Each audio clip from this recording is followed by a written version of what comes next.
কোথায় যাচ্ছিস? ভার্সিটিতে ভাইয়া। দুটো পর আমি দিচ্ছি। না ভাইয়া সমস্যা নেই, আমি বাসের জন্য দাঁড়িয়ে আছি, বাস আসলে চলে যাব। আমি ওই রুট থেকেই আসছি। শ্রমিকদের একটা স্ট্রাইক চলছে, সবকিছু বন্ধ, তোর বাস আসবে না, উঠে পড়। কাম। কোন সাবজেক্ট নিয়ে পড়ছিস? লিমি। এই লিমি, কি হয়েছে তোর?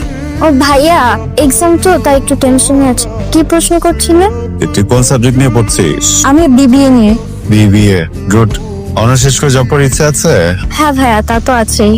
খালাখালুর কি অবস্থা? বাসার সবাই কেমন আছে? সবাই ভালো আছে আলহামদুলিল্লাহ। খালামণি খালাজান কেমন আছে? আলহামদুলিল্লাহ, বাসায় ভালো আছেন। ওদিন বাসায় আসলেন না কেন? সবার সাথে দেখা করে যেতে। তো তারাই ছিলাম রে, ওরকম তো পারিনি, বাট এরপর থেকে আসবো। আসসালামু আলাইকুম। কি ব্যাপার এরা? কাল থেকে ফোন ধরছো না, যোগাযোগ করছো না। ভাবিকে বললাম ডিমাসটা যেন আমাকে একটু জানান, উনিও জানালেন না।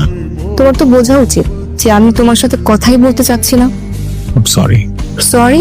আমাকে সরি? ওই লোকটাকে তুমি সরি বলো, আমাকে না। জানতাম এটাই বলবে। তোমার সাহেব। স্যার। ওয়ালাইকুম আসসালাম। তোমার সাহেব, আমি কি আপনাকে সরি বলেছি? জি স্যার। ম্যাডাম কি একটু বলবেন? আপনি ওকে স্যার কেন বলছেন?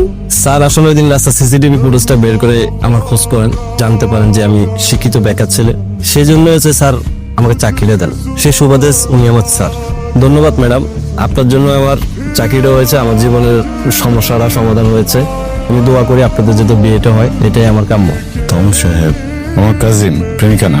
Sorry sir. ওকে, আসতে পারেন। এই, তোমার সাথে কি আমার প্রেমিক প্রেমিকার সম্পর্ক? হ্যাঁ, আমি কি একবার দাবি করেছি? আমি তো বুঝতে পেরেছি, কিন্তু আমি এটাই বুঝি না মানুষ আমাদেরকে কেন এটা ভাবে। ওই কেন এটা মনে করে আমি বুঝি না। আমি শান্তি পেলে? ওই লোকটা যেহেতু শান্তি পেয়েছে, আমিও শান্তি পেয়েছি। ধন্যবাদ। ধন্যবাদ কেন? এই যে আমাকে মানানোর জন্য এত কষ্ট করেছো, অনেক পেইন হয়েছে না? অনেক পেন তোর চোখে খেয়েছে, আমি